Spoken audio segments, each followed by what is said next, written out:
আল্লাহ কুল হু আল্লাহু ওয়াহেদ বলতে পারতেন, বলেন না, কি বলছেন? কুল হু আল্লাহু আহাদ। কেন? ওয়াহেদ অর্থ এক, কিন্তু এটা দ্বিবচন আছে ওয়াহেদান, বহুবচন আছে ওয়াহেদুন, স্ত্রীলিঙ্গ আছে ওয়াহেদের ওয়াহেদা। যেহেতু ইহুদিরা প্রশ্ন করেছে আল্লাহর ব্যাপারে, আল্লাহ রাব্বুল আলামিন ওনার একত্বের কথা বলতে যে এমন একটা সংখ্যা শব্দ বাছাই করলেন, আমার আল্লাহর যেমন কোনো শরীক নাই, এই আহাদ শব্দটারও কোনো শরীক নাই। আল্লাহু আকবার।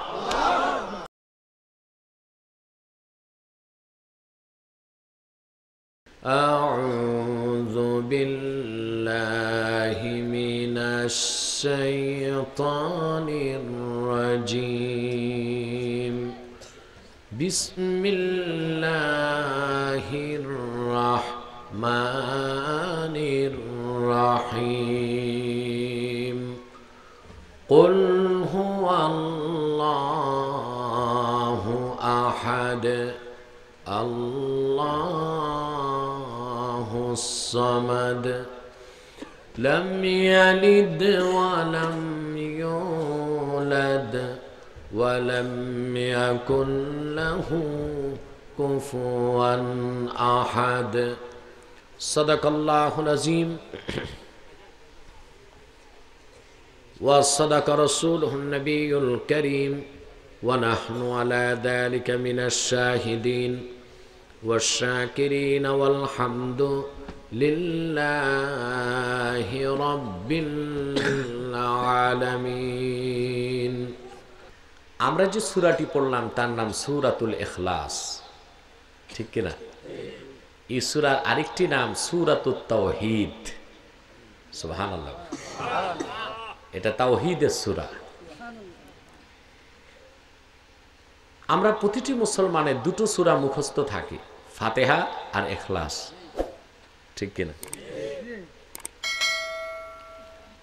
আর এই দুটো সূরার এত বেশি ফজিলত তাফসীরের কিতাবে এসেছে, অন্য কোন সূরার এত ফজিলত আসে নাই।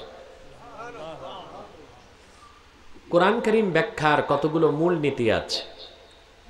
তার অন্যতম নীতি, কোন সূরার পক্ষে যদি সূরা নাজিলের কারণ থাকে, যাকে বলা হয় সাবাবে নুজুল বা শানে নুজুল, তা বলতে হবে। সূরা ইখলাস নাজিলের পিছনে বিশেষ কিছু কারণ আছে। আমি অথেন্টিক তাফসীর থেকে দুই একটি কারণ বলছি। কথা শুনতেছেন আমার? ফয়সাল সেটিং করো, শীষ দিচ্ছে, শীষ দিবে না, ইকো হবে না, রিভাব হবে, বলে দাও।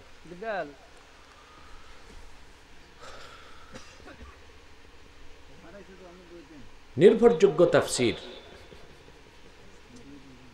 তাফসীর মাআলিমুত তানজিল, নাম শুনছেন আপনারা আলেমরা। চতুর্থ খণ্ডে ইমাম বাগাবী কারণ উল্লেখ করেছেন।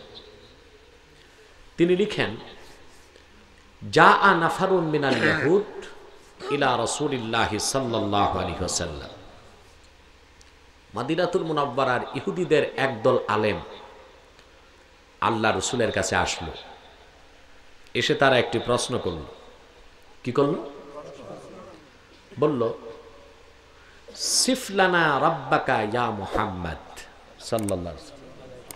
মুহাম্মদ সাল্লাল্লাহু আলাইহি ওয়াসাল্লাম, আপনি যে রবের কথা বলেন, ওই রবের পরিচয় দেন। ইহুদিরা আল্লাহর পরিচয় জানতে চাইল। কার? এতটুক বলেই ক্ষান্ত হয় নাই, ওরা একটা চরম বেয়াদবি করল। বলল, আহুয়া মিন জাহাবিন আও ফিদ্দাতিন আও খাসাবিন, আপনার আল্লাহ কি স্বর্ণের না রূপার না কাঠের? মাআযাল্লাহ। এরকম বেয়াদবি ইহুদিদের পক্ষে সম্ভব হয়েছে, ঠিক কিনা? ইহুদি জাতিটা মাদারজাত বেয়াদব, এটা জন্মসূত্রে বেয়াদব। বনি ইসরায়েলের অসংখ্য নবীকে তারা হত্যা করেছে। অসংখ্যবার নবী মুসাকে মাঠে ময়দানে অপমান করেছে। ঈসা রুহুল্লাহর মতো জলিলুল কাদার পয়গম্বরকে জারদ বলতে তাদের ঠোঁটে আটকায় নাই। এরকম বেয়াদব একটি জাতি ইহুদি জাতি। তারা বলল, আপনি যে রবের কথা বলেন তার পরিচয় দেন। ফাআনজালাল্লাহু সূরাতাল ইখলাস, কুল হুয়াল্লাহু আহাদ। ইহুদিদের প্রশ্নের জবাবে আল্লাহ রাব্বুল আলামিন আপন পরিচয় দিয়ে সূরা ইখলাস নাজিল করে দিলেন। আল্লাহ ডাক দিয়ে বললেন, কুল হুয়াল্লাহু আহাদ, মুহাম্মদ সাল্লাল্লাহু আলাইহি সাল্লাম আপনি বলুন তিনি আল্লাহ এক। আল্লাহুস সামাদ, আল্লাহ পাক অমুখাপেক্ষী, বেনিয়াজ, লাম ইয়ালিদ ওয়া লাম ইউলাদ। আল্লাহ নিজের জাত থেকে কাউকে বানান নাই, নিজ অন্যের জাত থেকে হন নাই। ওয়া লাম ইয়াকুল লাহু কুফুয়ান আহাদ। আকাশ ও জমিনে আল্লাহ রাব্বুল আলামিনের সমকক্ষ কেহ নাই। এই হলো সূরা ইখলাস নাজিলের অন্যতম কারণ। সুবহানাল্লাহ। কথা বুঝে আসতেছে? আমি দেখছি, আমি তো দিনে অনেক মাহফিল করি, দেখছি কিছু শ্রোতা দিনও ঘুমায়। এখন তো রাত হয়ে গেছে, এখন ঘুমাচ্ছেন মনে হয় খুব ঘটা করে নাকি? জিলানি তো বলল, একদল পথভ্রষ্ট বেঈমান নিজেরটা খেয়ে আমার চাকরি নেয় নাকি? অপপ্রচার করে আমি আসবো না। এই অপপ্রচার করে লাভ কি হয়? যারা আসার তারা ঠিকই তো চলে আসে, ঠিক কিনা বল? এই অপপ্রচারটা কেন করে? দুইটা কারণ। আহলে হক আহলে সুন্নাত যেখানে যায় বাতিলের গোমর ফাঁস হয়, এটা একটা কারণ। কারণ আল্লাহর শানে যারা বেয়াদবি করে, নূর নবী মুহাম্মদ সাল্লাল্লাহু আলাইহি ওয়াসাল্লামের শানে বেয়াদবি করে, ইসলামকে তুলনা করে ক্রিকেট ম্যাচের সাথে, আম্মা জানদের শানে বেয়াদবি করে, ঠিক কিনা? তাদেরকে আমরা থেরাপি দেই, ঠিক কিনা? এ ভণ্ড প্রতারক, নেক্সুরতের ভ্যাগধারী বেঈমান ইহুদিদের দালালদের পরিচয়টা আমরা তুলে ধরি। সেজন্যই তারা সংঘবদ্ধ চক্রান্তে নেমেছে আমাদের মাহফিলগুলোকে বন্ধ করার জন্য, ঠিক কিনা? আর কোনো কারণ নাই। আর দ্বিতীয় আরেকটা কারণ আছে। কালকে, আজকে দিনে তো কুলাউড়া, কালকে রাতে করেছি ময়মনসিংহ। ওখানে যে শুনলাম এক বক্তা গেছে, এই বক্তা সেই বিতর্কিত বক্তা, বুঝলেন? বক্তা গেছে কিশোরগঞ্জে, সেই বক্তার দলীয় লোক এসেছে গোটা ময়মনসিংহ থেকে, বুঝলেন নাই? সারা বিভাগ থেকে লোক এনে জমা করছে। কিন্তু আল্লাহর রহমত না থাকলে কিছু হয় না। 20 মিনিট পর বক্তা ফিউজ হয়ে গেছে। তার মানে কি? তাদের মানুষ জুটাইতে হয় সারা জেলা থেকে, ঠিক না? মাদ্রাসা বন্ধ করে ছাত্র আনতে হয়, দলীয় লোকজন আনতে হয়, চতুর্দিক থেকে মানুষ জমা করতে হয়। আমাদের প্রোগ্রামে তা করতে হয় না। একমাত্র আল্লাহর কোরআনের আকর্ষণে মানুষগুলো মৌমাছির মতো ছুটে আসে।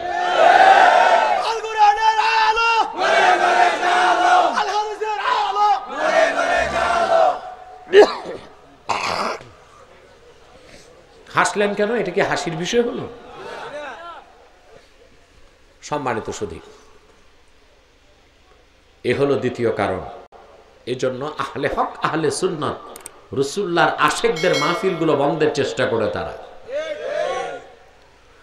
মনে রাখবেন, কোরআনের আওয়াজকে যারা বন্ধ করতে চায় এদেরকে মুসলমান বলার সুযোগ নেই, এরা মুনাফিক, ঠিক কিনা? কলে কৌশলে হকের আওয়াজ বন্ধ করতে চায়। সম্মানিত সুধী, সেজন্য বলবো ঘুমাবেন না।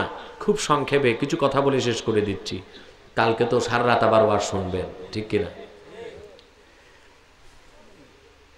সূরা ইখলাস নাজিল হলো, আল্লাহ কেন নাজিল করলেন আমরা তা খুঁজে পেলাম। দ্বিতীয় কারণটি এসেছে আরেকটি তাফসীরে। কাফেরদের পক্ষ থেকে রাসূলুল্লাহর চাচা আবু তালেবের কাছে একটা প্রস্তাব দেওয়া হলো, আবু তালেব, আপনি ভাতিজা মুহাম্মদ সাল্লাল্লাহু আলাইহি ওয়াসাল্লামকে বলেন তিনি যদি ইসলামের দাওয়াত বন্ধ করে দেন, বিনিময়ে তিনি যা চান আমরা তাই ব্যবস্থা করব। তিনি যদি সম্পদ চান ওনার কদমে সোনা রূপা ঢেলে দিব, যদি আরবের নেতৃত্ব চান চাবিটা হাতে তুলে দিব, যদি বিয়ে করতে চান সতী সাধ্বী পরমা সুন্দরী চরিত্রবতী মহিলা আমরা ব্যবস্থা করব। আবু তালেব বললেন ঠিক আছে, রাতে ভাতিজা আসলে কালকে প্রস্তাবের জবাব নিতে আইসো। রাসূলুল্লাহ বাড়িতে আসলেন দারুল আরকাম থেকে। চাচা প্রস্তাব দিলেন, আমার হুজুর কি জবাব দিছে জানেন? সুবহানাল্লাহ। ইবনু কাসির আল বেদান নেহাতে লেখেন, রাসূলুল্লাহ বললেন চাচা, ওরা যেসব জিনিসের প্রস্তাব দিচ্ছে তার তো কোনো মূল্য আমার কাছে নাই। লাউ আন্না কুরাইশান ওয়াদাতিশ শামসা আলা ইয়ামিনি ওয়াল কামারা আলা ইয়াসারি, কুরাইশরা যদি আকাশের সূর্যটা আমার ডান হাতে তুলে দেয় আর পূর্ণিমার চাঁদ যদি আমার বাম হাতে তুলে দেয়, আমি এক মুহূর্তের জন্য আল্লাহর দ্বীনের কালেমার উচ্চারণ বন্ধ করব না। আল্লাহ পাক রাসূলুল্লাহর এই কথায় এত খুশি হয়ে গেলেন, সঙ্গে সঙ্গে আল্লাহ পাক সূরা ইখলাস নাজিল করে নূর নবীকে পুরস্কৃত করে দিলেন। এ হলো সূরা ইখলাস নাজিলের কিছু কারণ। কোরআন ব্যাখ্যার মূলনীতির অন্যতম নীতি, কোন সূরার পক্ষে যদি ফজিলত থাকে তা বলতে হবে। সূরা ইখলাসের এত ফজিলত আমি যদি সারা রাত বলি শেষ করা যাবে না। কয়েকটা ফজিলত আমি আপনাদেরকে শোনাই। আল্লাহ রাসূল ইরশাদ করেছেন, মান ক্বারাআ কুল হুয়াল্লাহু আহাদ 10 মাররাত বানাল্লাহু লাহু কসরান ফিল জান্নাহ। আমার নূর নবী বলেছেন, আমার যে উম্মত মাত্র 10 বার প্রতিদিন সূরা ইখলাস পড়বে, আল্লাহ পাক জান্নাতে তার জন্য একটি নূরের মহল বানিয়ে দিবে। ওয়ামান কারাহা 20 মাররা, আর যে ব্যক্তি 20 বার সূরা ইখলাস পড়বে, বানাল্লাহু লাহু কসরাইন ফিল জান্নাহ, আল্লাহ পাক তার জন্য বেহেশতে 2টো নূরের মহল তৈরি করে দিবেন। ওমান কারাহা 30 মাররা বানাল্লাহু লাহু সালাসাতা কুসুরিন ফিল জান্নাহ, আর যে ব্যক্তি 30 বার পড়বে আল্লাহ পাক জান্নাতে তার জন্য 3টি নূরের মহল বানায় দিবে। সুবহানাল্লাহ। 10 বার পড়লে একটি মহল, 2 বার পড়লে 20 বার পড়লে 30 বার পড়লে সুবহানাল্লাহ বলবেন না? এই আমলটা করবেন? কথা বলেন, সবাই করবেন? আরেকটি হাদিস আহমদ বিন হাম্বল তার মুসনাদে রওয়ায়াত করেছেন। আহমদ বিন হাম্বল লেখেন, রাসূলুল্লাহ সাল্লাল্লাহু আলাইহি ওয়াসাল্লাম বলেছেন, যে ব্যক্তি প্রত্যেক দিন ফরজ নামাজের পর 10 বার সূরা ইখলাস পড়বে, কয়বার? হিসাব নিকাশের পরে আল্লাহ পাক জান্নাতের সবগুলো দরজা তার জন্য খুলে দিবেন। ফেরেশতা ডেকে ডেকে বলবে, উদখুল বিআইয়ি বাবিন তাশা, আল্লাহর জান্নাতের সবগুলো দরজা তোমার জন্য খোলা আছে, যে দরজা দিয়ে মন চায় তুমি আল্লাহর জান্নাতে চলে যাও। ফরজ নামাজের পর কয়বার? কথা শুনতেছেন? আজকে নিয়তটা ঠিক করে বসছেন তো? কি নিয়ত? আমরা মুনাজাত করে বাড়ি যাব। কে কে হাত তুলে দেখান, হাত লম্বা করেন, লম্বা করেন। কিছুক্ষণ পরে আমরা মুনাজাত করে গুনাহ মাফ করে আল্লাহওয়ালা বেহেশতি হয়ে বাড়ি যাব। কারা কারা হাত তুলে আল্লাহ তাআলাকে দেখান? হাত নামান। আল্লাহ কবুল করুন, আল্লাহ মঞ্জুর করুন, বলুন আল্লাহুম্মা আমিন। আপনারা হাত তুলছেন, মাইকম্যানও হাত তুলছে। ও হাত তুলুক আর না তুলুক, মাইক ছাড়ার আগে বাড়ি যাওয়ার সুযোগ আছে। সম্মানিত সুধী, তো প্রত্যেক দিন ফরজ নামাজের পর 10 বার পড়লে প্রতিদিন কয়বার পড়া হবে? আরে এটাও কইতে পারো না। রাসূলুল্লাহ বলেছেন আল্লাহ তার জন্য বেহেশতের সব দরজা খুলে রাখবেন, আর ফেরেশতা ডেকে বলবে ইয়া ফুলান, ইয়া ফুলান উদখুল বিআইয়ি বাবিন তাশা, দরজা সবগুলো খোলা, যেটা দিয়ে মন চায় তুই ঢোক। আল্লাহু আকবার, সুবহানাল্লাহ। এখন দুইটা সমস্যা আমাদের শ্রোতাদের মধ্যে। একদল আছে মনে মনে ভাবতেছে নামাজই তো পড়ি না, আবার সূরা ইখলাস কখন পড়ব, আছে না? আরেক দল আছে নামাজ পড়ে কিন্তু নামাজের পর দোয়াই করে না, মুনাজাতই করে না, আসেনি? একটা টিকটিকির দল আছে না বাংলাদেশে, এই যে যারা ঘুরে ঘুরে বলে আব্বাসী আসবে না, এই সব ওই টিকটিকির দল। বলে নামাজই তো দোয়া, আবার কিসের দোয়া বলে না? নামাজের পর দোয়া করার নির্দেশ স্বয়ং আল্লাহ পাক দিয়েছেন এই কোরআনে। 30তম পারায় আল্লাহ রাব্বুল আলামিন তার হাবিবকে বলেন ফাইদা ফারাগতা ফানসাব, হাবিব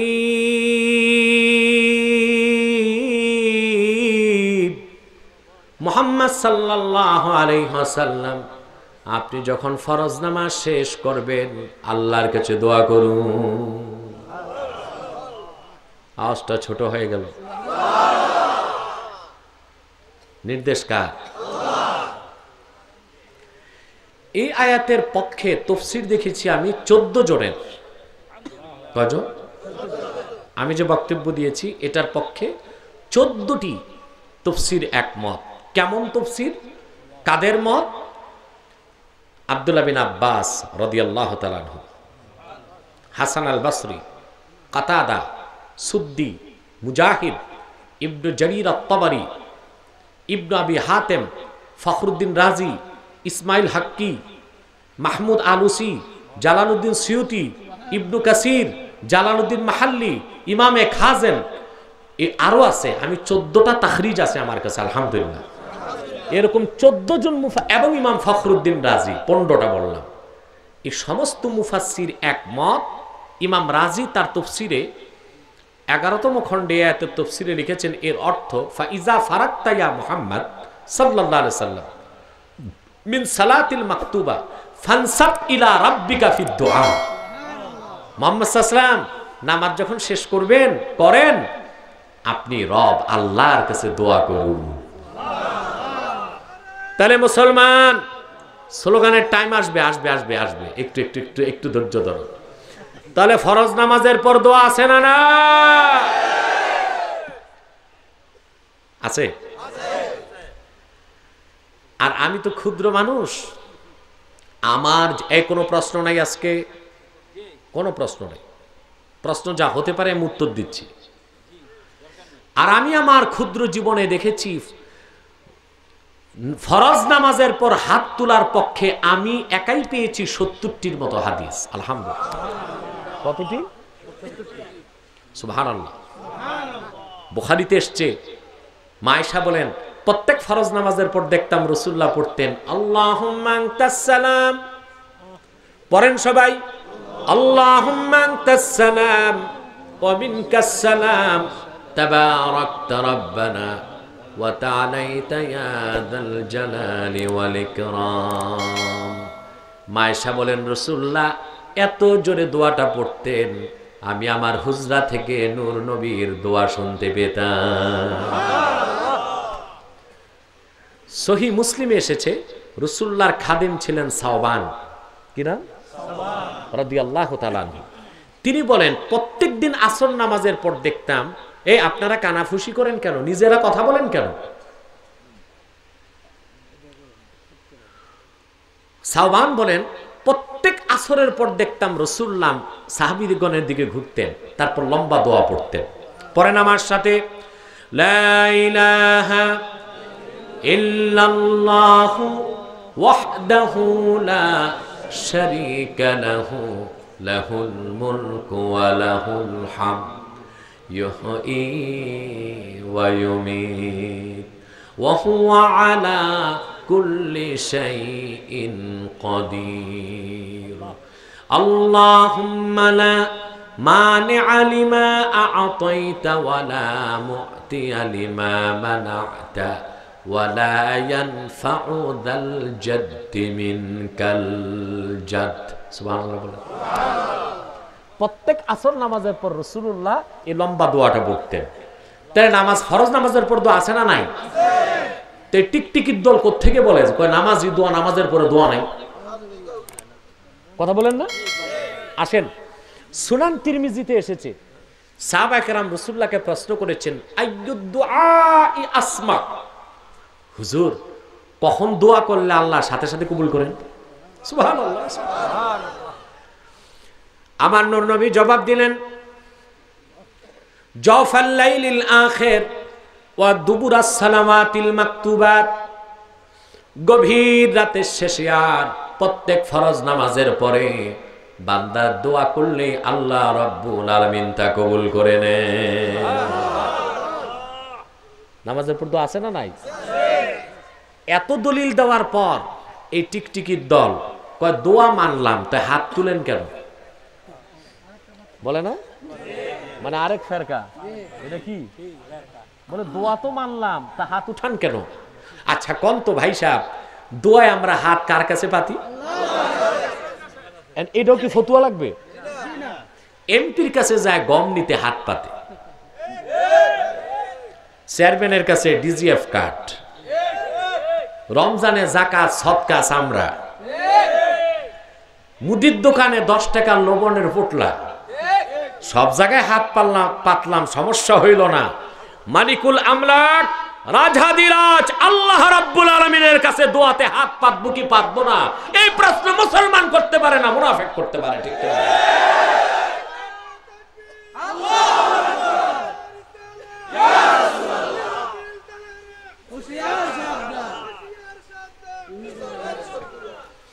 কারা দোয়াতে হাত তোলে না তাদের পরিচয়টাও কোরআন থেকে দিয়ে দিচ্ছি। তাফসীর হুসাইনির মধ্যে এসেছে, আমার নূর নবীর নূরের জমানায় ১৫০০ বছর আগে মদিনাতুত তাইয়্যিবায় ইহুদি মুনাফিক ছিল মাত্র ৩৭০ জন। জোরে বলেন কতজন? ৩০০ ছিল পুরুষ, ৭০ জন ছিল মহিলা।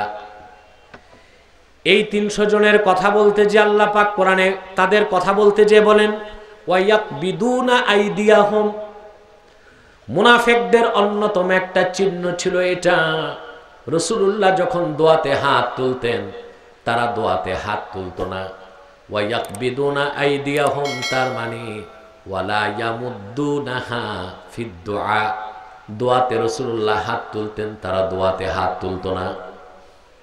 এটা হলো মুনাফিকদের আলামত, দোয়া না করা আর দোয়াতে হাত না তোলা। এটা কাদের আলামত? জোরে বলতে হবে, কাদের আলামত? এই ফেরকার মানুষগুলো চিন্তা সমস্যা আছে, তাদের সিগনিফিকেশন আমি বলে দিলাম, চিহ্ন কি কি, ঠিক কিনা? আপনারা নামাজের পর দোয়া করবেন, দোয়াতে হাতও তুলবেন, ঠিক কিনা? বান্দা যখন হাত তুলে আল্লাহ ওটা খালি ফেরত দিতে লজ্জা পান, বলেন সুবহানাল্লাহ, ঠিক কিনা? অনেক জায়গায় দেখা যায় মৌলভী সাহেব চাকরি টিকাইতে হাত তুলে, তবে হাত ঘষে। চেয়ারম্যান সাহেব দেখছেন নি এরকম ঘষে? আচ্ছা কোন এটা আদব না বেয়াদবি? দোয়াতে হাতে ছাতা পরিষ্কার করে। আর যিনি নবীকুল সম্রাট মুহাম্মদ সাল্লাল্লাহু আলাইহি ওয়াসাল্লাম, সুবহানাল্লাহ, দো জাহানের বাদশা আল্লাহ যারে বানালেন, তিনি আল্লাহর কাছে দোয়ায় কিরকম হাত তুলতেন জানে? সহিহ আল বুখারী ২য় খণ্ড ৯১০ পৃষ্ঠার হাদিস। আনাস বিন মালিক রাদিয়াল্লাহু তাআলা আনহু বলেন, রাসূলুল্লাহকে দেখলাম দোয়াতে হাত তুললেন এত উপরে, হাত্তা রাআইতু বায়াদা ইবতাইহি, আমি আনাস আল্লাহর রাসূলের ২ বগলের নূরের চমক দেখতে পেলাম। চিন্তা করছেন মুসলমান, আমার নূর নবীর বগল থেকেও নূর বের হইত, আর তোমার আমার বগল দেখো তো আফ্রিকার জঙ্গল হয়ে আসছে, ঠিক কিনা?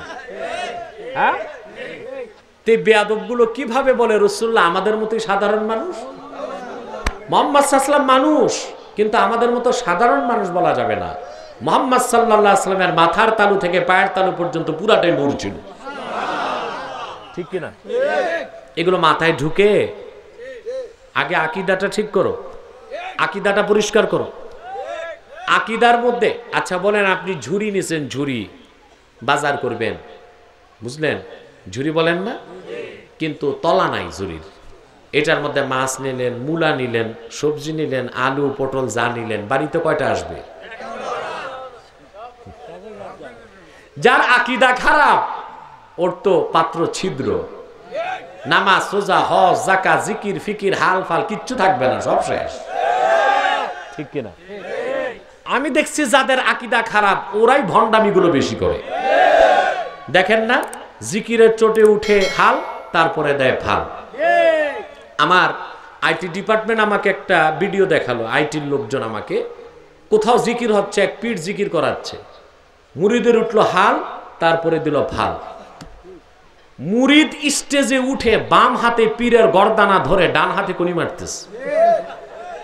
পীর চিত হয়ে গেছে, তার দুই ঠ্যাং উপরে উঠছে, লুঙ্গি চিচেন ফাঁক। আচ্ছা বলেন, এটাও কি জিকির?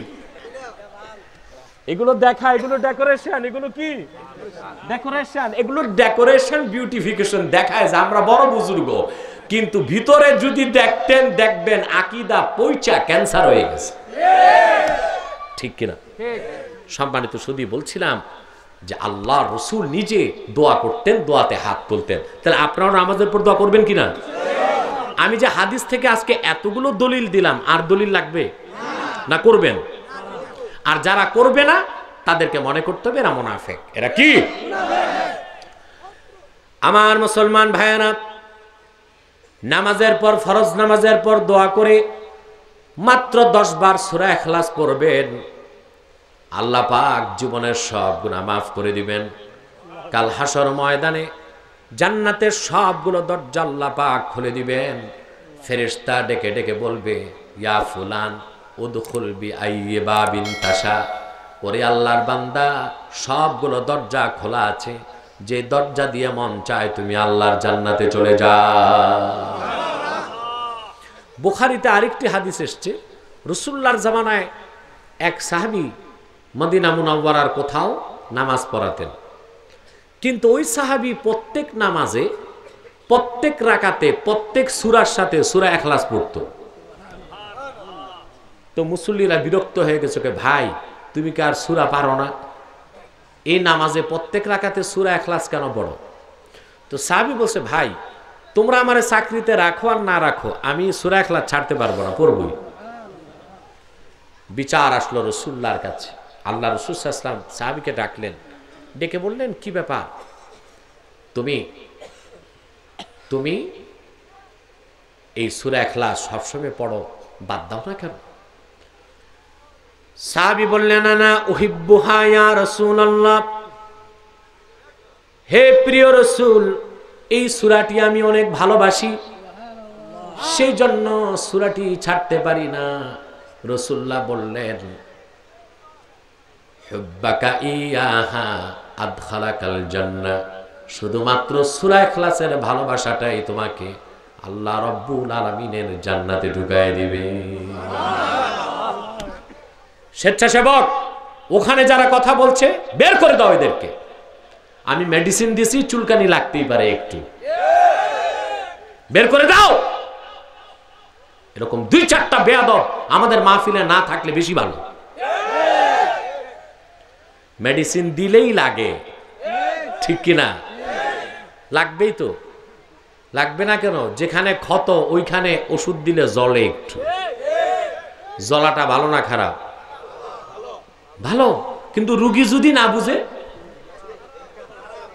তাহলে বিষয়টা কেমন? খারাপ না? আমার এখানে আসলে মেডিসিন পাইবে একটু, কোনো না কোনো মাসলায় আমি মেডিসিন দিবই, এটা কাজই আমার, ঠিক কিনা?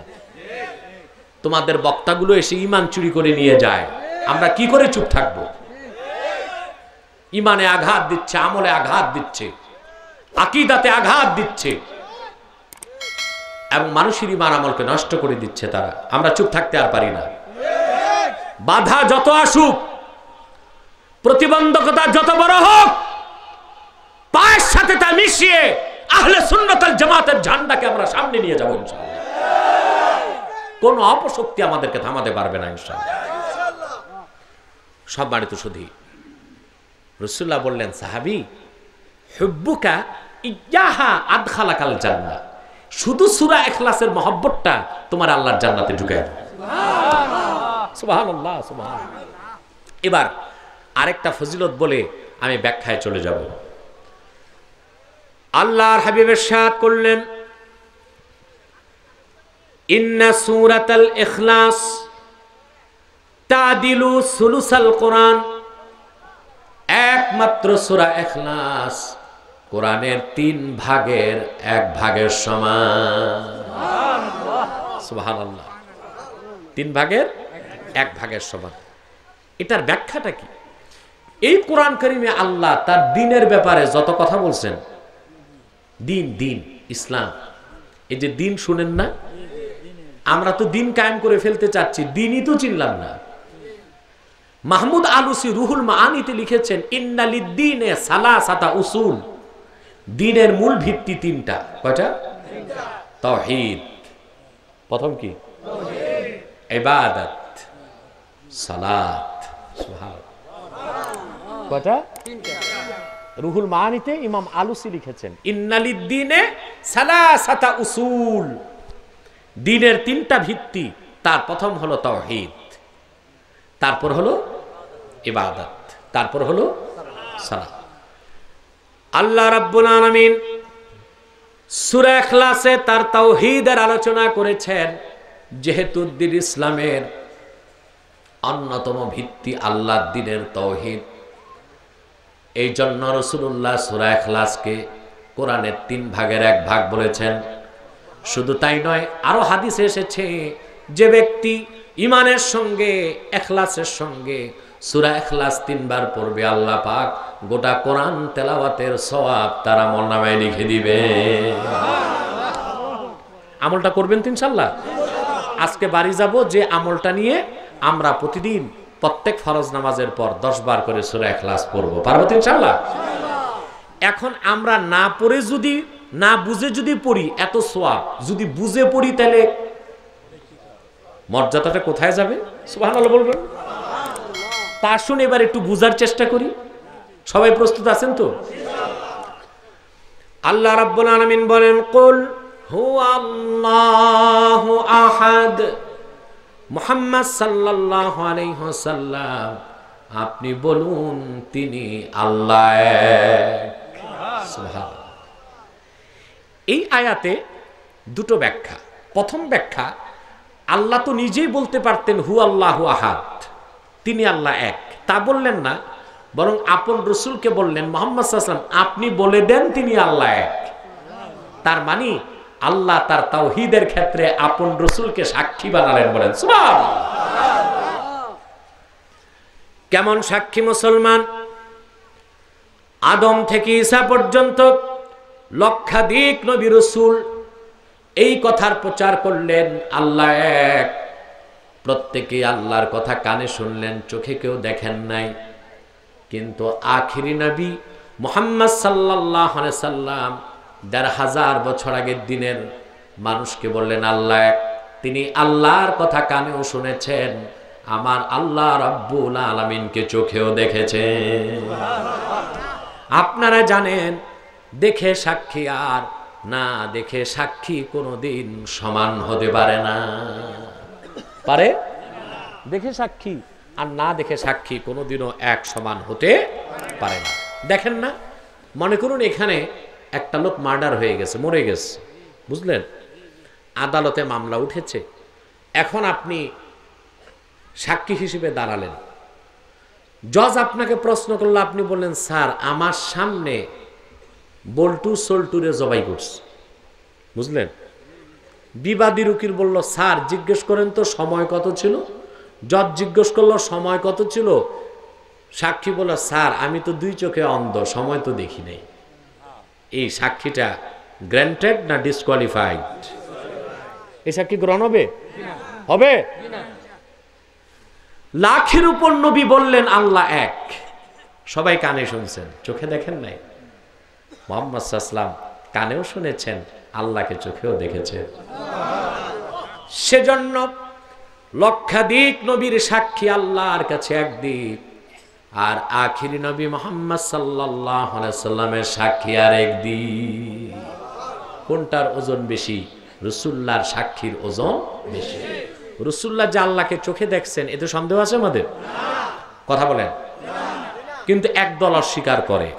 এই দল কোন দল? এই দল সেই দল যারা মিলাদকে অস্বীকার করে, ঈদে মিলাদুন নবীকে বিশ্বাস করে না, তারাবির নামাজ বলে 8 রাকাত, ওইতের নামাজ বলে 1 রাকাত, নামাজে বারবার ঘোড়ার লেজের মতো খালি হাত উঠায়। ওই দলটাই প্রচার করে মুহাম্মদ সাল্লাল্লাহু আলাইহি ওয়াসাল্লাম আল্লাহকে দেখেন নাই। ঠিক কিনা বলে? তাহলে বোঝা যায় এই সংঘবদ্ধ চক্রের মূল কাজটাই হলো আল্লাহ তার রাসূলের আজমত অন্তর থেকে বের করে দেওয়া, মানুষের ঈমানকে দুর্বল করে দেওয়া। ঠিক কিনা বলেন? আমরা বিনা দলিলে বিশ্বাস করি মুহাম্মদ সাল্লাল্লাহু আলাইহি ওয়াসাল্লাম আল্লাহকে চর্মচোখে দেখেছেন। ঠিক কিনা? এই ক্ষেত্রে দুনিয়ার সমস্ত মুহাদ্দিস একমত। সুবহানাল্লাহ। মোল্লা আলী কারি, মোল্লা বুঝছেন? এই দেশি মোল্লা, দেশি মোল্লা। আমাদের দেশে একটু কইতে পারলে এর নাম হয় মোল্লা। এরপর আরেকটু যদি সুন্দর কত বয়ান করতে পারে এ হয় মৌলবী, আর একটু পারলে মাওলানা, আর লোকজন মোটামুটি জমাইলে এ হয়ে যায় আল্লামা। যদি জিজ্ঞেস করেন আল্লামা কোন সিগা, দেখবেন এর রজু ভেঙে গেছে। ঠিক কিনা? কথা বলে। আর এখন তো আর ওয়াজ করতে পড়াশোনা লাগে না। লাগে? লাগে না। মানুষ কিছু জমলে, সুরটুর থাকলে, বুঝলেন, দেখা যায় গল্প টল্প যদি বলতে পারে, কোরআনও নাই হাদিসও নাই, ফার্সি কবিতা একটু পরপর পড়লো, সোহবতে সালে তোরা সালে তো, সোহবতে তালে তোরা তালে তো, সালে তোরা তালে তোলা দিয়া তাল গোল পাকায় 2-4 ঘন্টা শেষ। এ হয়ে যায় দেশে বড় বড় বক্তা। ঠিক আল্লামা হয়ে যায়। কি হয়ে যায়? এই মোল্লা সেই মোল্লা নয়। মোল্লা আলী কারি 1 লক্ষ হাদিস তার মুখস্থ ছিল। তাকে বলা হয় তারজুমানুল আহনাফ, হানাফিদের মুখপত্র। মেশকাতের সরা মেরকাতের 10ম খণ্ডে তিনি ইমাম নববীর ফতোয়া তুলে ধরেছেন। নববী বলেছেন, ওয়াল হাসিলু আন্নার রাজিহা আন্না মুহাম্মাদান সাল্লাল্লাহু আলাইহি ওয়াসাল্লাম রাআ রাব্বাহু বিআইনাই রাসিহ। গ্রহণযোগ্য মত এটাই, আল্লাহর আখির নবী মুহাম্মদ সাল্লাল্লাহু আলাইহি ওয়াসাল্লাম 1500 বছর আগে ধুলক বুলক ছাড়িয়ে 7 আকাশ পারিয়ে সিদরাতুল মুনতাহার উপরে লা মাকান ও লা জামানের উপরে 70,000 নূরের পর্দা পার হয়ে আরশে আজিমে যে কপালের 2 চোখ দিয়ে আল্লাহকে দেখছে। ঠিক কিনা? তিনি সাক্ষী দিছেন আল্লাহ এক, শুনে এবং দেখে।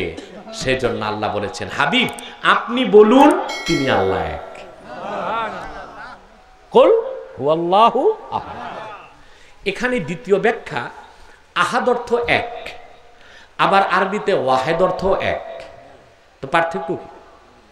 আল্লাহ তো অন্য জায়গায় নিজেকে ওয়াহেদ বলছেন, বলছেন না? কোথাও আল্লাহ পাক বলেন ওয়া ইলাহুকুম ইলাহু ওয়াহিদ, তোমাদের যিনি ইলাহ আল্লাহ রাব্বুল আলামিন তিনি এক।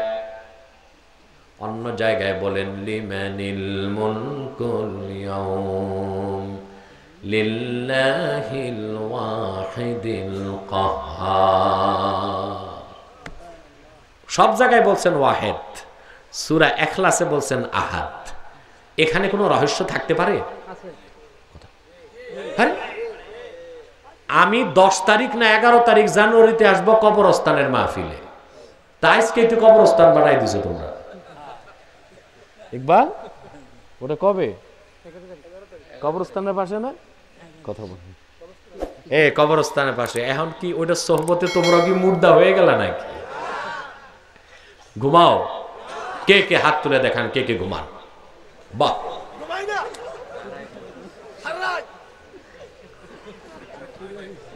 আচ্ছা বলেন, কালকে আমার দুইটা মাহফিল, দিনে চাঁদপুর, কোথায়? রাতে গাজীপুর কাপাসিয়া।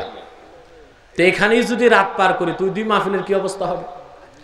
এমনিতেই তো এই ভণ্ড লামাযহাবী ওহাবীরা প্রচার করে, আব্বাসী যায় না, গেলে অপপ্রচার করে, আর যদি না যাই কেমন ঢোলটা বিটাবে বলেন তো, ঠিক কিনা? আর ওরা সব সময় বদদোয়া করে আমি মরবো কবে, এই এক চিন্তায় থাকে, ঠিক কিনা? ওরা কি পারে না, সবই তো পারে। নূর ইসলাম ফারুকের মতো মানুষকে জীবন্ত জবাই করে হত্যা করেছে, করে নাই? কি না পারে? তারা সব পারে। তাদের মতাদর্শকে প্রতিষ্ঠা করতে যে এমন কোন নিকৃষ্ট জঘন্য কাজ নাই যা তারা পারে না। সাররাত না, সাররাত ওয়াজ শুনে বাড়ি যেয়ে কিছু মনে থাকবে? দেখেন না আমাদের দেশের লোক সাররাত ওয়াজ শুনে বিরিয়ানির পোটলা নিয়ে বাড়ি যায়, বুড়ির হাতে পোটলা দেয়, বুড়ি কই কি শুনলা, কই কিচ্ছু মনে নাই, খালি মজা পাইছে, ঠিক কিনা? কম সময়ে বেশি কথা বলে দিচ্ছি আমি, কি বলেন? আল্লাহ কুল হু আল্লাহু ওয়াহেদ বলতে পারতেন, বলেন না, কি বলছেন? কুল হু আল্লাহু আহাদ। কেন? ওয়াহেদ অর্থ এক, কিন্তু এটা দ্বিবচন আছে ওয়াহেদান, বহুবচন আছে ওয়াহেদুন, স্ত্রীলিঙ্গ আছে ওয়াহেদের ওয়াহেদা। যেহেতু ইহুদিরা প্রশ্ন করেছে আল্লাহর ব্যাপারে, আল্লাহ রাব্বুল আলামিন ওনার একত্বের কথা বলতে যে এমন একটা সংখ্যা শব্দ বাছাই করলেন, আমার আল্লাহর যেমন কোনো শরীক নাই, এই আহাদ শব্দটারও কোনো শরীক নাই। আল্লাহু আকবার। তারপরে আল্লাহ কি বললেন? এবার চলে যাচ্ছি দ্বিতীয় আয়াতে, কথা ঢুকতেছে মাথায়? আমরা আজকের প্রথম দিন কিছু মনে না থাকলো সূরা ইখলাসের তাফসীরটা বাড়ি নিয়ে যাব, এবং সূরা ইখলাসকে বুকে ধারণ করে আজকে শিরক মুক্ত জীবন গড়ার প্রত্যয় নিব। কারা কারা হাত তুলে দেখান? আল্লাহ তাআলা হাত নামান। আল্লাহ কবুল করুন, আল্লাহ মঞ্জুর করুন, বলুন আল্লাহুম্মা আমিন। দ্বিতীয়তে আল্লাহ কি বললেন? আল্লাহুস সামাদ, আল্লাহ অমুখাপেক্ষী। সুবহানাল্লাহ। আমি যখন তাফসীর করি মানুষের সামনে, আপনাদের সামনে, তখন কখনো কখনো 12 থেকে 14টা তাফসীর দেখতে হয় আমাকে। তার দুটো কারণ, কোরআনের ব্যাখ্যা করতে যে যদি আমি ভুল করি আমার ঈমান নষ্ট হয়ে যাবে, কথা বলেন। দুই, যত বাতিলপন্থী সবার দূরবীনটা আমার দিকে, যে উনি মানুষকে কাফের বলে, নাউজুবিল্লাহ, উনি কবে কাফের হয় দেখি, নাউজুবিল্লাহ মিন যালিক। আল্লাহ যেন ঈমান নষ্টের আগে, কাফের হওয়ার আগে আমাকে মৃত্যু দান করেন, বলেন আল্লাহুম্মা আমিন। সম্মানিত সুধী, আমি অসংখ্য তাফসীর দেখেছি, সামাদের ব্যাখ্যায় তারা লিখেছেন, কেউ বলেছেন আস-সামাদ আল্লাযী লাইসা লাহু জাওফ, যার পেট নাই তার নাম সামাদ, অর্থাৎ যিনি নিজে খান না সবাইরে খাওয়ান তিনি সামাদ। সুবহানাল্লাহ। যিনি নিজে ঘুমান না সবাইকে ঘুম পাড়ান তিনি সামাদ। সুবহানাল্লাহ বলে। আল্লাহ ঘুমান? যদি আল্লাহ তাআলা একটু ঘুমাইতেন এই পৃথিবী থাকতো আকাশ জুড়ে? তাফসীর মাদারিকে বা তাফসীর খাজেন, যে দুইটা, একটাতে আমি দেখেছি আয়াতুল কুরসি তাফসীরে মুসা নবী একদিন ওয়াজ করতেছেন, হঠাৎ তার মনে জাগছে আমরা তো ঘুমাই, আল্লাহ তাআলা কি ঘুমায় নাকি? জাগছে কই? আল্লাহ রাসূল বলেছেন ওয়াসওয়াসা যদি মনে আসে মুখে উচ্চারণ না করে ওইটা আল্লাহ মাফ করে দিবেন। কি করবেন? আর মুসা নবীর মনে জাগছে আল্লাহ ঘুমায় কখন? আল্লাহ পাক দেখলেন, সুবহানাল্লাহ, যা জলিলুল কাদার পয়গম্বর মুসার প্রশ্ন জাগছে, উত্তরটা সেভাবেই দিতে হবে। জিবরিল চলে আসছেন, এসে কয় মুসা আপনার মনে জাগছে, আল্লাহ বললেন আল্লাহ ঘুমায় নাকি? কয় হ্যাঁ মনে তো জাগছে, কিন্তু আমি তো এটা দূর করছি মন থেকে, মুখে তো বলি নাই। আল্লাহ চায় আপনারা জবাব দিতে, আমি প্রস্তুত আছি। তাফসীর এসেছে ফাজআলা ফি ইয়াদাইহি জিবরিল কারুরাতাইন, হযরত জিবরিল মুসা নবীর হাতে কাচের দুইটা বোতল দিছে, ডান হাতে একটা কাচের পাত্র, বাম হাতে। আর মুসা নবীকে বললেন, আনতা ফি মাকানিক হাত্তা আরজিআ ইলাইক, এই বোতল দুইটা নিয়ে সোজা দাঁড়ায় থাকেন, আমি আসার আগ পর্যন্ত দাঁড়াই থাকবেন, বসবেনও না, শুইবেনও না, নড়াচড়াও করবেন না। ঘন্টার পর ঘন্টা পার হয়ে গেল।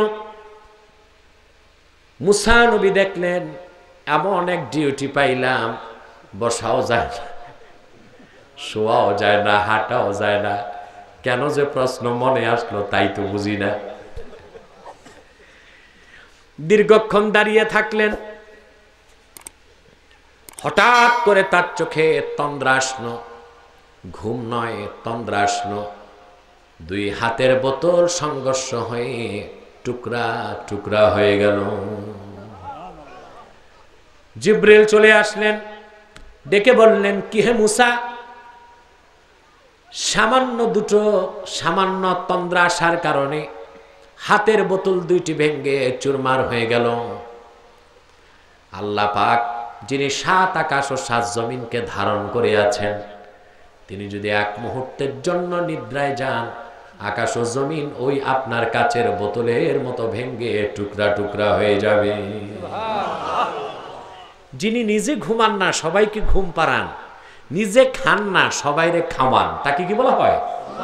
সুবহানাল্লাহ কইবেন না? আমার ভাইরা, সামাদ শব্দের এবার আমি চূড়ান্ত তফসির করব, আমার না, তফসিরটা করেছেন রাসূলুল্লাহর নাতি ইমামে হোসেন রাদিয়াল্লাহু তাআলা। সুবহানাল্লাহ বলেন। আমি খুব পুরা বিষয়টা আপনাদের সামনে তুলে ধরছি।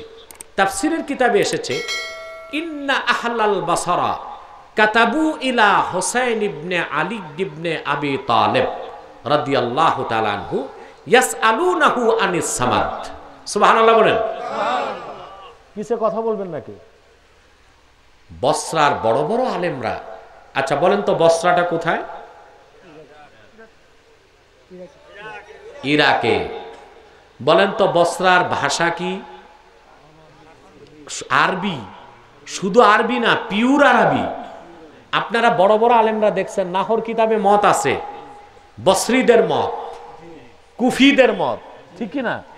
তাহলে বসরার আরবিটা কি? উঁচু পর্যায়ের আরবি। সেই বসরার বড় বড় আলেমরা ইরাক থেকে চিঠি পাঠালেন মদিনাতুল মুনাওয়ারায় আমার নূর নবী মুহাম্মদ সাল্লাল্লাহু আলাইহি ওয়াসাল্লামের কলিজার টুকরা হযরত ফাতেমার নয়নের পুত্তলি আমার ইমাম হোসেনের কাছে চিঠি লিখলেন তারা। ইয়াসআলুনাহু আনিস সামাদ।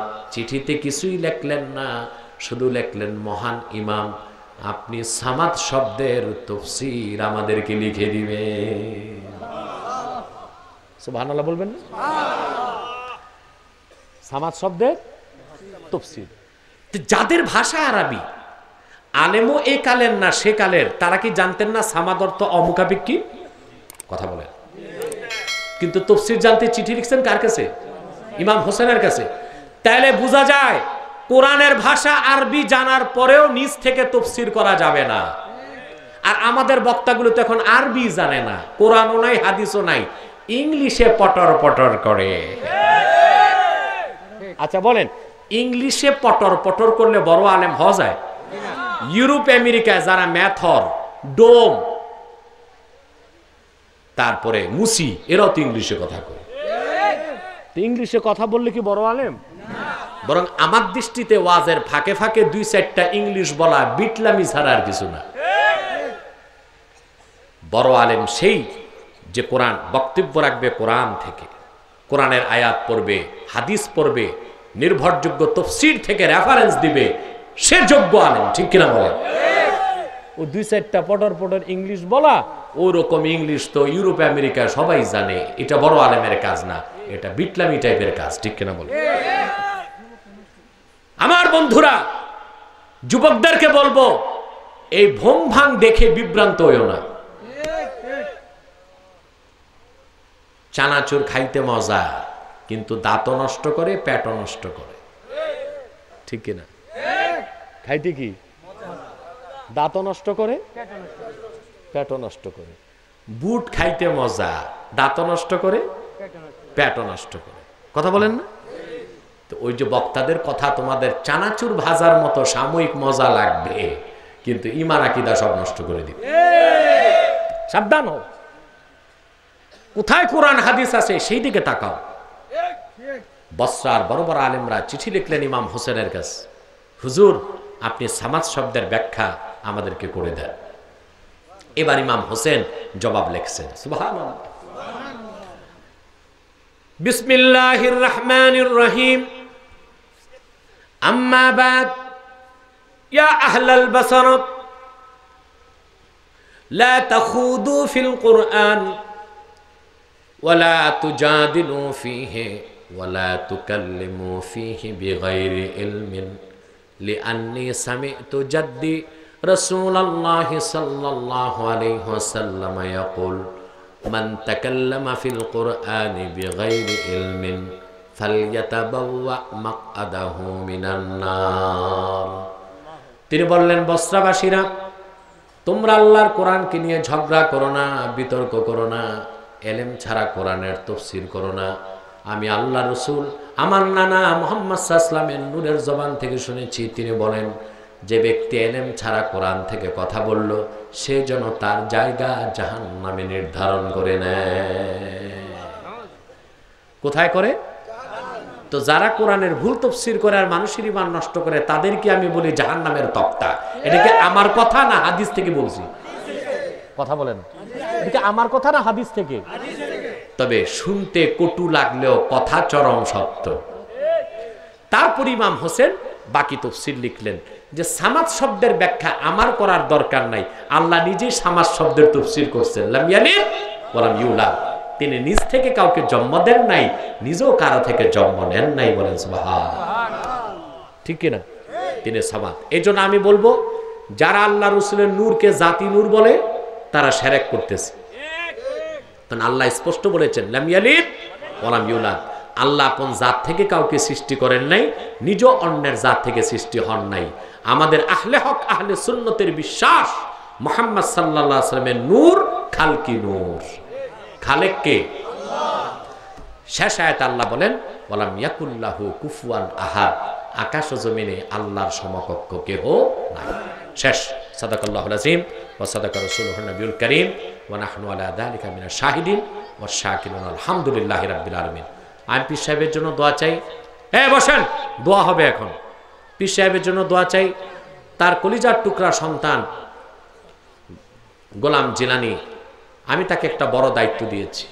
আপনারা জানেন, তিনি কুমিল্লা জেলা, আমার প্রিয় সংগঠন তাহরিকে খাতমে নবুয়ত বাংলাদেশ কুমিল্লা জেলার সভাপতির দায়িত্ব আমি তাকে দিয়েছি। এতে আপনারা খুশি আছেন? আমি চাই গোটা কুমিল্লাতে খাতমে নবুয়তের যে কাজ আমি তাকে দিয়েছি সে যেন করতে পারে। এখানে মুরাদনগর কমিটি আছে, আলহামদুলিল্লাহ, আব্দুল কুদ্দুসের সাথে এসেছে তারা। তারপর বাঙ্গরার মাওলানা আশরাফ সাহেব এসেছে, দেবিদ্বার থেকে কি আসছে, মিজান এসেছে। শামীম কোথায়? আচ্ছা, সেও আমার সংগঠনে কাজ করে, অসুস্থতার জন্য দোয়া করবেন। শফিক আছে এইদিকে, আমাদের আব্দুল মমিন আছে, অনেকেই দোয়া চেয়েছে, তাদের জন্য দোয়া করবেন। আল্লাহ পাক যেন সকলকে কবুল করেন, মঞ্জুর করেন। আমার স্নেহধন্য ছাত্র মাওলানা আবু বকর আপনাদের এলাকার, সে প্রচার সম্পাদকের দায়িত্ব পালন করছে। আবু বকর আপনাদেরই এলাকার, সে কামেল করেছে, আমার হাদিসের দার্সেও সে বসেছে, আলহামদুলিল্লাহ, ভালো আলোচনাও করে। তার জন্য দোয়া করবেন। বাঙ্গরাতে আসতেছি 31 কি ডিসেম্বরের 31 তারিখ খামার গ্রামে আমি আসবো ইনশাল্লাহ। রাতে না, রাতের বেলা। আপনারা যাবেন তো ইনশাল্লাহ? দলে বলে যাওয়ার চেষ্টা করবেন। আর ওটা বলে দিব এইখানে, জি, কোথায়? জানুয়ারির 3 তারিখ বলি ঘর, দিনের বেলা, পাঞ্জির পার। এটা আপনি যাবেন তো ইনশাল্লাহ? দিন শুক্রবার পড়ছে, সবাই নিয়ত করে ফেলেন, এখন যাবেন তো ইনশাল্লাহ? নিয়ত রাখেন, মরে গেলেও সওয়াব পেয়ে যাবেন। আল্লাহ কবুল করুক। আর আগামী 11ই 10-11 2 দিন মাহফিল 3 গ্রামের উদ্যোগে ইনশাল্লাহ। 11 তারিখ রাতে বিদায় মুনাজাত আমি করব ইনশাল্লাহ। সেখানেও আপনাদের সাথে আমার সাক্ষাৎ হবে। এবং যেদিন আমি থাকবো সেদিন লেবাননের গ্লোবাল ইউনিভার্সিটির যিনি প্রফেসর ডক্টর আল্লামা জামাল আশ-শাকার, তিনি সৈয়দ আহলে বায়াত, তিনিও থাকবেন ইনশাআল্লাহ। হুজুর ইনশাআল্লাহ মাগরিবের আগেই আসবে পান্ডুগড় 11 তারিখ। আমি এবং জামাল আশ-শাকার দুজন আমরা মাগরিবের আগে উপস্থিত থাকবো ইনশাআল্লাহ। অসুস্থ আপনার জন্য দোয়া করবেন। আর গ্রামবাসী, আমার ভক্তবৃন্দ এবং আশেপাশে গ্রামের সবাই দোয়া চেয়েছে। যারা স্বেচ্ছাসেবক দাঁড়িয়ে আছো দোয়ার আগে বসে যাও, বসে যাও, সবাই বসে যাও। হ্যাঁ আচ্ছা কি এখন না, আমি ওখানে আসব জানুয়ারির 11 তারিখ, ওখানে প্রশ্ন উত্তর দেব ইনশাআল্লাহ, এখন না। সম্মানিত সুধী, আমি আপনাদেরকে করজোর অনুরোধ করব, আপনারা আপনাদের পীর যেই হোক, উস্তাদ যেই হোক, দল যেটাই হোক, শিরক কুফরের বিরুদ্ধে সকল দলের মুসলমানকে ঐক্যবদ্ধ হইতে হবে। রাজি আছেন?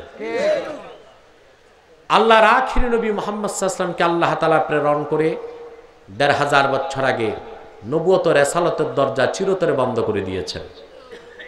ওনার পরে আজ পর্যন্ত কোনো প্রকার নবী কিংবা রাসূল আসে নাই, এখনো নাই, কিয়ামত পর্যন্ত আসবে না। এই বিশ্বাসটার নাম আকীদা খাতমে নবুয়ত। এই বিশ্বাস যার থাকবে না, সে মুসলমান নয়, নিঃসন্দেহে সে কাফের। সে কি কাফের হয়ে যাবে। সেই সাহাবায়ে কেরামের জমানায় নবুয়তের মিথ্যা দাবি করেছিল মুসাইলামাতুল কাজ্জাব। তাকে হত্যা করতে ৩০,০০০ সাহাবী পাঠানো হয়েছিল। আবু বকর সিদ্দিক রাদিয়াল্লাহু তাআলা আনহু পাঠিয়েছিলেন। কত হাজার? এবং সে ভণ্ড নবীকে হত্যা করতে যে ২৪০০ সাহাবী শাহাদাত বরণ করেছিলেন। কত? ২৪০০। অতঃপর মিথ্যা নবুয়তের দাবিদার মুসাইলামাকে হত্যা করা হয়েছিল। যুগে যুগে যখনই মিথ্যা নবীর আবির্ভাব ঘটেছে, উম্মতের মুসলমান তরবারি দিয়ে তাদের ফায়সালা করেছে। ঠিক কিনা? আমার আল্লাহ ও নূর নবী আমার মুহাম্মদ সাল্লাল্লাহু আলাইহি সাল্লামের ইসলাম ও কোরআনের হাজার হাজার হাজার বছর পরে ইংরেজ আমলে ভারতের কুখ্যাত, পাঞ্জাবের কুখ্যাত, গুরুদাসপুরের কুখ্যাত কাদিয়ানে ইংরেজ আমলে জাহান্নামের এক কুখ্যাত কুকুর নবী দাবি করছে। চিল্লায় বলেন নাউজুবিল্লাহ। ওই কাজ্জাবটার নাম রেখেছিল তার বাপ মির্জা গোলাম আহমদ কাদিয়ানি। সাবধান সাবধান, কাদিয়ানের কাজ্জাব মির্জা গোলাম শয়তান কাদিয়ানিকে গোলাম আহমদ বলা যাবে না, কারণ গোলাম আহমদ অর্থ হচ্ছে আহমদ এর গোলাম। কোন কাফের কোনোদিনও গোলাম আহমদ এর গোলাম হতে পারে না।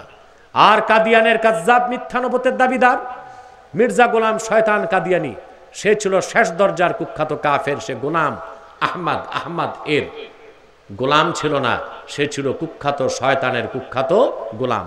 কাদিয়ানের কাজ্জাব মিথ্যা নবুয়তের দাবিদার মির্জা গোলাম শয়তান কাদিয়ানির উপর গজব এসেছে ১৯০৮ সালে।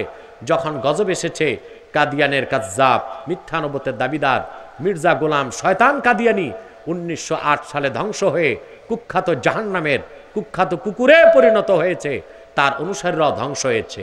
বর্তমানে কিছু কাদিয়ানি বাংলাদেশে আছে যারা ইসলাম ও মুসলমানের বিপক্ষে চক্রান্ত করে যাচ্ছে। ঠিক কিনা বলেন? তারা মানুষকে ধোঁকা দিতে নাম পরিবর্তন করে করে মিথ্যা পরিচয় দেয়। কখনো নিজেদের পরিচয় দেয় আহমদি জামাত, কখনো বলে আহমদিয়া জামাত, কখনো বলে আহমদি সম্প্রদায়, কখনো বলে আহমদিয়া সম্প্রদায়, কখনো বলে আহমদি মুসলিম জামাত, কখনো বলে আহমদিয়া মুসলিম জামাত। সাবধান, যত কাদিয়ানি ছিল আছে থাকবে, তারা কেউ আহমদি জামাত নয়, আহমদিয়া জামাত নয়, আহমদি সম্প্রদায় নয়, আহমদিয়া সম্প্রদায় নয়, আহমদি মুসলিম জামাত নয়, আহমদিয়া মুসলিম জামাত নয়। তারা শয়তানি জামাত, কুখ্যাত জাহান্নামের কুখ্যাত কুকুরের দল। আমাদের সকল দলের একটাই দাবি, অনতিবিলম্বে স্বাধীন বাংলায় শয়তান কাদিয়ানীদেরকে রাষ্ট্রীয়ভাবে অমুসলিম ঘোষণা করতেই হবে, করতেই হবে, করতেই হবে। এই দাবি আদায় যদি তাহরিকে খাতমে নবুয়ত বাংলাদেশের ব্যানারে জানমাল দিতে হয়, কারা কারা প্রস্তুত আছেন হাত তুলে দেখেন।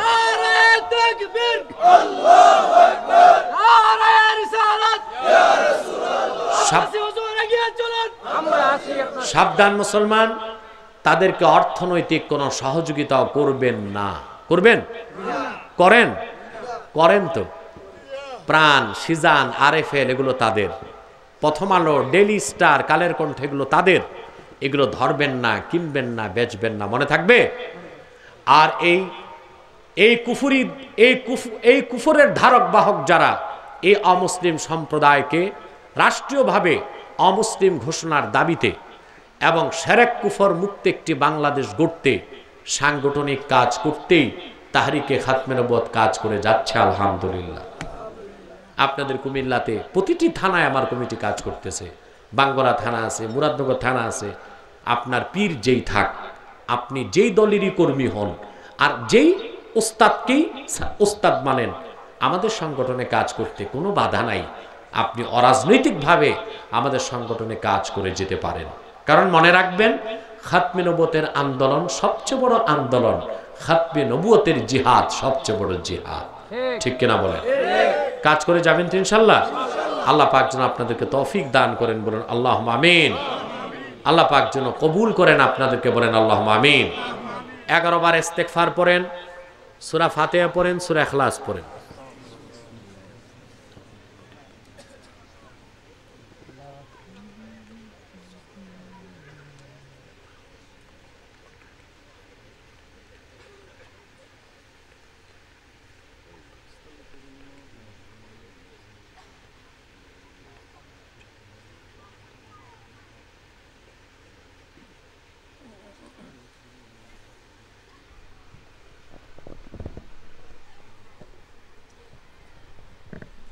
সূরা ইখলাস পড়েন 3 বার।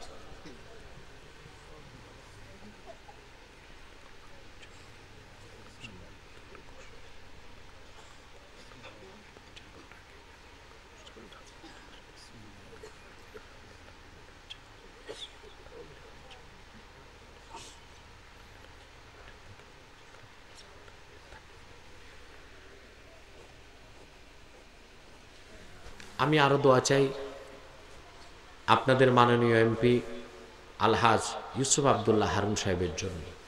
আমার অনেক প্রোগ্রামে, দিনের প্রোগ্রামে, রাতের প্রোগ্রামে এমপি সাহেব ছিলেন, থাকতেন আগে। আমার মনে পড়ে দিনের বেলা আমি মোচাগড়া একটা মাহফিলে এসেছিলাম। এমপি সাহেব দাওয়াত ছিল না, কিন্তু আমার কথা শুনে তিনি স্টেজে চলে গেছে।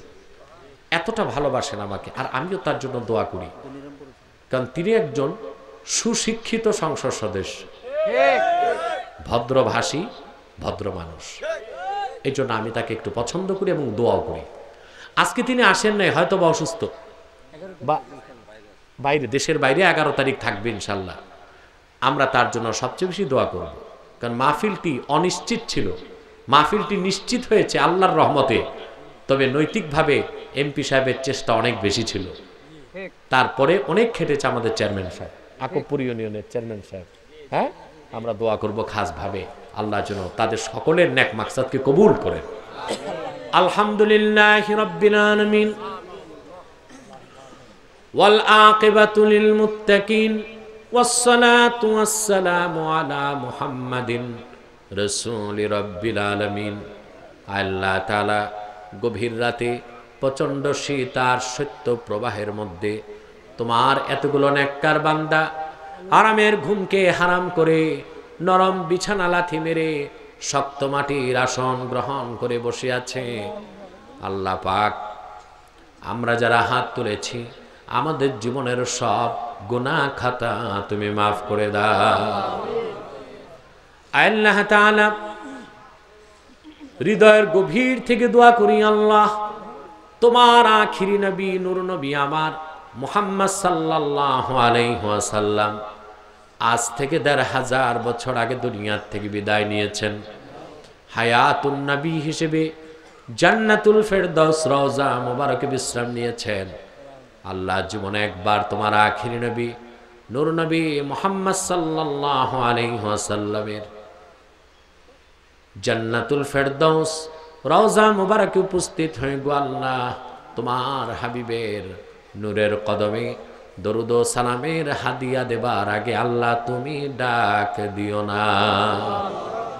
আল্লাহ পাক, একবার বা একাধিকবার যারা সোনার মদিনায়, নূরের মদিনায় যদি বেড়েছি আল্লাহ, জীবনে বারবার তোমার আখির নবী নূর নবী মুহাম্মদ সাল্লাল্লাহু আলাইহি সাল্লামের নূরের শহর মদিনাতুল মুনাওয়ারা জিয়ারতের জন্য তাদের কপালটা খুলে দাও। আল্লাহ পাক রব্বুল আলামিন, হৃদয়ের গভীর থেকে দোয়া করি আল্লাহ, তোমার আখির নবী নূর নবী আমার মুহাম্মদ সাল্লাল্লাহু আলাইহি ওয়াসাল্লামের নূরের চেহারা মোবারক স্বপ্ন একবার দেখে গো আল্লাহ, জান্নাত ওয়াজিব হবার আগে তুমি ডাক দিও না। একবার বা একাধিকবার যারা তোমার আখিরি নবী নূর নবী মুহাম্মদ সাল্লাল্লাহু আলাইহি ওয়াসাল্লামের নূরের চেহারা মোবারক স্বপ্নে দেখার সৌভাগ্য লাভ করেছে আল্লাহ, জীবনে বারবার দেখার জন্য তাদের কপালটা তুমি সোনার কপাল বানায় দাও। আল্লাহ, আমাদের অনেকের বাবা নাই, অনেকের মা নাই, অনেকের বাবা মা একজনও নাই। যত মানুষের বাবা মা দুনিয়ার থেকে বিদায় নিয়ে অন্ধকার কবরে চলে গেছে আল্লাহ, সকল মুসলমান বাবা মার কবরকে আল্লাহ তুমি জান্নাতের বাগান বানিয়ে দাও। আল্লাহ রাব্বুল আলামিন, এই দরবারের গদ্দিনের শিল্পীর হযরত আব্দুল কাদের আল কাদেরী, বয়স্ক মানুষ, নিষ্ঠার সঙ্গে তরিকতের কাজ করে যাচ্ছেন, তাসাউফের কাজ করে যাচ্ছেন। আল্লাহ পাক, এই দরবার পরিচালনার জন্য যতটুকুন দক্ষতা, যোগ্যতা, সাহসের প্রয়োজন তুমি তা তাকে ভিক্ষা দান করো। প্রতিটি মানুষকে জাকের শাকের সালেক হবার মতো তৌফিক দিয়ে দাও। তোমার বান্দা যারা এখানে বসে আছে, যাদের আকীদায় ত্রুটি, তাদের সহি আকীদা দান করো আল্লাহ। প্রত্যেককে 5 ওয়াক্ত নামাজি বানায় দাও, সুন্নতের পাবন্দি করার তৌফিক দিয়ে দাও, ঘরে আর বাহিরে সুখ শান্তি দিয়ে দাও, সকল মুশকিলাত থেকে এবং সকল ধরনের সমস্যা থেকে পরিত্রাণের ব্যবস্থা করে দাও। আল্লাহ তাআলা, পর্দার আড়ালে আমার মা বোন যারা হাত তুলে বসে আছেন, অবলা সরলা সতীসাধ্যী মা বোনদের মনের দুঃখ কষ্ট দূর করে তাদের প্রত্যেককে এক একটি সুখের সংসার তুমি দিয়ে দাও। ভাইরা আমার, একটি মিনিট সময় ছেড়ে দিলাম, চক্ষুটা বন্ধ করুন, দিলটা নরম করুন, মাথাটা নত করুন। আল্লাহর আখিরি নবী নূর নবী আমার মুহাম্মদ সাল্লাল্লাহু আলাইহি ওয়াসাল্লামের ওসিলা ধরে আল্লাহর কাছে চান, যা চাইবেন তাই কবুল হয়ে যাবে। যদি পারো রে ভাইরা, 2 ফোঁটা চোখের পানি সদকা করে দিন।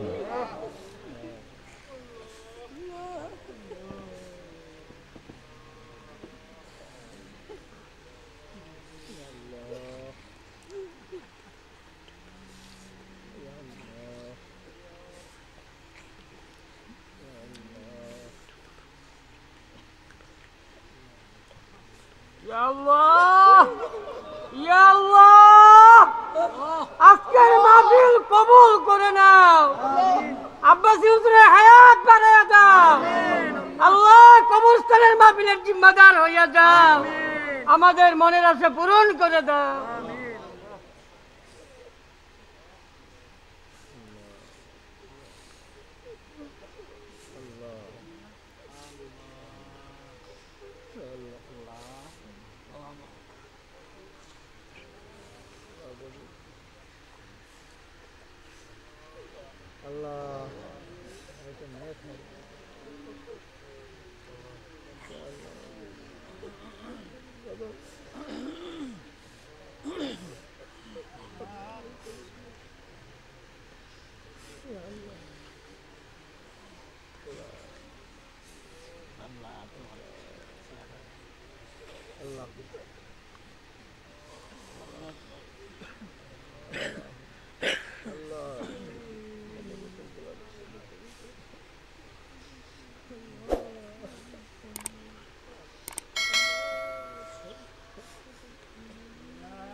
اللهم إنا نتوسل إليك بوسيلة حبيبك المحترم نبيك الخاتم سيدنا إمامنا محمد بن عبد الله نبي الله رسول الله صلى الله عليه وسلم الذي أكملت به قصر النبوة وحكمت لا نبي بعده وأعلنت في القرآن بالبرهان أن محمدا صلى الله عليه وسلم خاتم النبيين والمرسلين قبل 1500 سنة وصلى الله تعالى على خير خلقه نبينا محمد نور الله وعلى آله وصحبه أجمعين برحمتك يا أرحم الراحمين. السلام عليكم ورحمة الله تعالى